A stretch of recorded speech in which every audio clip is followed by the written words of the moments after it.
terintegrasi ke dalam bahasa Indonesia, baik melalui adopsi, adaptasi, maupun penerjemah. Selanjutnya, jenis-jenis unsur serapan. Yang pertama adalah adopsi. Adopsi adalah jenis kata serapan yang diambil secara utuh dari bahasa asing, tanpa perubahan pada ejaan, pelafalan, atau penulisannya, sehingga bentuknya sama persis dengan kata asalnya dalam bahasa asing. Kemudian yang kedua adalah adaptasi. Adaptasi adalah kosakata dari bahasa asing yang diserap ke dalam bahasa Indonesia dengan melakukan penyesuaian pada ejaan, pelafalan, atau strukturnya agar sesuai dengan kaidah bahasa Indonesia dengan makna kata yang tetap sama dan dengan asalnya. Kemudian yang ketiga yaitu penerjemahan. Penerjemahan adalah kata dari bahasa asing yang diserap ke dalam bahasa Indonesia dengan cara menerjemahkan konsepnya dan mencari sinonim kata yang sesuai dalam bahasa Indonesia. Kemudian yang terakhir adalah kreasi. Kreasi adalah penyerapan kosakata dari bahasa asing yang mengambil konsep dasarnya lalu dikembangkan menjadi bentuk baru yang sesuai dengan kaidah bahasa Indonesia, seringkali dengan mengubah jumlah kata atau bentuk frasa. Baik, saya di sini sebagai materi 2 akan melanjutkan presentasi dari materi 1, yaitu termasuk dalam pembahasan. Contoh unsur apa adopsi. Yang pertama, film. Film berasal dari bahasa Inggris, itu film. Yang kedua, hotel. Dari bahasa Inggris, yaitu hotel. Yang ketiga, radio. Dari bahasa Inggris juga, yaitu radio. Bus. Yang keempat, bus dari bahasa Inggris, yaitu bus. Yang kelima, museum dari bahasa Inggris, museum. Yang keenam, vitamin dari bahasa Inggris, vitamin. Serta unsur serapan adopsi, yaitu yang pertama, komputer, yaitu komputer, komputer, yaitu kalkulator. Yang ketiga, demokrasi, yaitu demokrasi. Yang keempat, quality atau kualitas. Yang kelima, television atau televisi.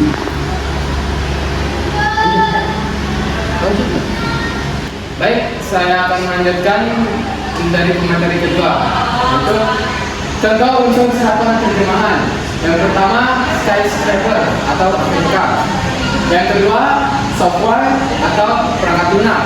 Yang ketiga, hardware atau perangkat keras. Yang keempat, Middle East atau Timur Tengah. Selanjutnya, contoh unsur serapan kreasi.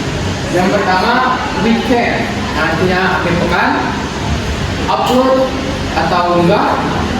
Download atau unduh. Offline atau luring. Dan try out atau uji coba. Saya jadi pemateri keempat, saya akan menyampaikan kesimpulan dari pembahasan yang telah teman-teman saya sampaikan. Jadi kesimpulannya adalah unsur serapan merupakan bagian penting dalam perkembangan bahasa Indonesia karena memperkaya kosakata dan memungkinkan bahasa Indonesia beradaptasi dengan kemajuan ilmu pengetahuan, teknologi, dan budaya. Kata serapan dapat masuk dengan 3 cara, yaitu yang pertama tanpa perubahan, yang kedua dengan penyesuaian ejaan atau lafal, dan yang ketiga dengan alih bentuk penuh. Namun, penggunaan unsur serapan yang tidak sesuai dengan kaidah dapat menimbulkan kesalahan penulisan dan mengurangi kejelasan makna. Oleh karena itu, pemahaman terhadap kaidah penyerapan kata perlu terus ditingkatkan agar bahasa Indonesia tetap baku, jelas, dan tidak kehilangan identitasnya. Bahasa Indonesia semakin berkembang dengan menyerap unsur dari berbagai sumber, baik dari bahasa daerah seperti Jawa, Sunda, dan Bali, maupun dari bahasa asing seperti Sanskerta, Arab, Portugis, Belanda, Cina, dan Inggris. Berdasarkan tingkat integrasinya, unsur-unsur yang diserap ini dapat dibagi menjadi 2 kelompok utama. Kelompok pertama adalah unsur-unsur dari bahasa asing yang tidak diubah dan tetap ditulis serta diucapkan sesuai cara aslinya, meskipun digunakan dalam konteks bahasa Indonesia, seperti force majeure, de facto, de jure, de l'exploitation, de I home for home. Kelompok kedua adalah unsur-unsur yang disesuaikan dengan aturan tata bahasa Indonesia. Untuk sarannya, yang pertama, bagi penulis karya ilmiah sebaiknya selalu menggunakan kata serapan yang sudah baku sesuai Kamus Besar Bahasa Indonesia dan Pedoman Umum Ejaan Bahasa Indonesia. Hindari penggunaan istilah asing Yang kedua, bagi mahasiswa atau pelajar perlu membiasakan diri memeriksa kata serapan sebelum digunakan dalam makalah atau laporan. Gunakan tabel klasifikasi kata serapan untuk membantu mengenali jenis adopsi, adaptasi, penerjemah, dan kreasi. Yang ketiga, bagi peneliti lanjutan dapat melakukan penelitian serupa pada media lain. Contohnya artikel populer, media sosial, atau surat kabar. Untuk memperluas data unsur serapan, bisa membandingkan penggunaan unsur serapan dibanding ilmu berbeda, misalnya sains, hukum, dan ekonomi. Baik, di sini kami ambil contoh dari sebuah jurnal. Di sini ada 2 jurnal. Ya, ini contoh dari jurnal pertama, yaitu ada workshop, atau bisa disebut kalau dalam bahasa Indonesia bahasa bakunya lokal karya. Jadi maksudnya dari kedua kalimat tersebut sama-sama menggunakan serapan baku. Ini kayak tadi, secara online, jadi daring. Nah, kedua, berikutnya ada guru. Guru ya guru. Habis itu profesional. Ini kan double S jadi profesional, diubah jadi profesional kata jasnya yang kedua. Itu karena ejaan profesional masih mengikuti bentuk asli bahasa Inggris dan tidak sesuai kaidah EYD. Kedua. Habis itu entertaining, atau bisa dalam bahasa Indonesianya menghibur. Tuh, harusnya menggunakan bentuk serapan, misalnya menghibur, bukan langsung entertainment, tapi bisa menggunakan menghibur. Kemudian atau menyalin tidak boleh langsung menyalin bahasa Inggris. Yang itu ada pretest, bisa disebutnya, bisa disambung dengan saya pretest, istilah Inggris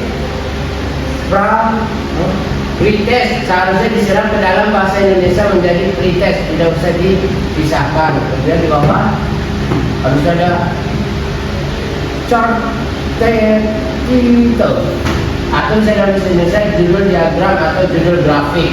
Seharusnya diterjemahkan ke dalam bahasa Indonesia, bukan dibiarkan ke dalam bahasa Inggris. Nah, itu ada jurnal kedua, yaitu kata pertama ada hoax.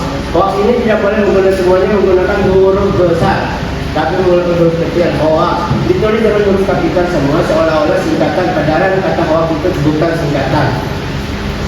Habis itu berasal dari bahasa Inggris dan bukan akronim dan merupakan serapan adopsi. Kemudian cyber crime atau kejahatan siber tidak diterjemahkan ke bahasa Indonesia, padahal sudah ada padanan dan merupakan serapan terjemahan. Kemudian online atau dalam bahasa Indonesianya dalam jaringan, selalu digunakan dalam bentuk asli bahasa Inggris, padahal sudah ada padanan baku yaitu daring dan jenis serapan terjemahan. Medsos, kalau atau ini bisa dibilang media sosial, bentuk singkatan dari media sosial namun tidak baku karena sifatnya hanya istilah populer dan jenisnya serapan campuran. Udah. Ini kemudian ini contoh dari jurnal yang pertama, yaitu ini. Zoom.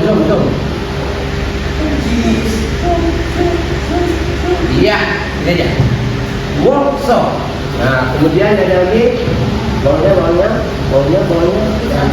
Stop. Ya, ini dah corona virus. Tes juga. Nah, kita ada Yang kedua itu bukan. ya, itu jurnal kedua ada cyber crime yang habis itu bawahnya seperti yang saya tadi ya, ada hoax juga. Ya, ini sebenarnya bukan singkatan tapi merupakan kata dasar ya. Itu tadi atas. Stop. Ini WhatsApp. Harusnya WhatsApp ini tidak boleh disambung ya, tidak boleh menyatu, tapi bisa WhatsApp. Gitu ya, keluar. Nah, mungkin ini secara singkat dari kata asalnya dari workshop, online, profesional, essay, pandemic, pretest, entertaining, artikel, WhatsApp, Zoom, Google Meet, hoax, cybercrime, medsos, mitigasi. Kalau ini dalam bentuk bakunya, lokal karya, daring, profesional, esai, pandemi, pretest, menghibur atau hiburan, judul diagram atau grafik, WhatsApp, Zoom, Google Meet, hoax, kejahatan cyber, media sosial, penanggulangan atau pencegahan. Kemudian jenis serapannya, yang pertama ada serapan terjemahan, kedua terjemahan, ketiga, keempat, kelima, keenam, sama adaptasi, habis itu yang entertaining atau menghibur itu terjemahan, yang WhatsApp sampai ke hoax itu adalah adopsi, karena dari bahasa bahasa Inggris ya. Ya.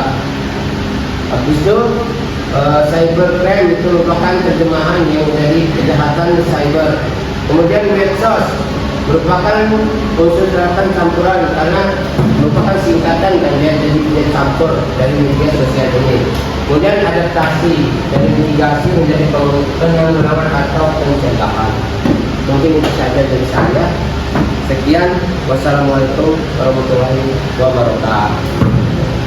3. Sekian yang dapat kami presentasikan, kurang lebihnya mohon maaf. Terima kasih. Wassalamualaikum warahmatullahi wabarakatuh.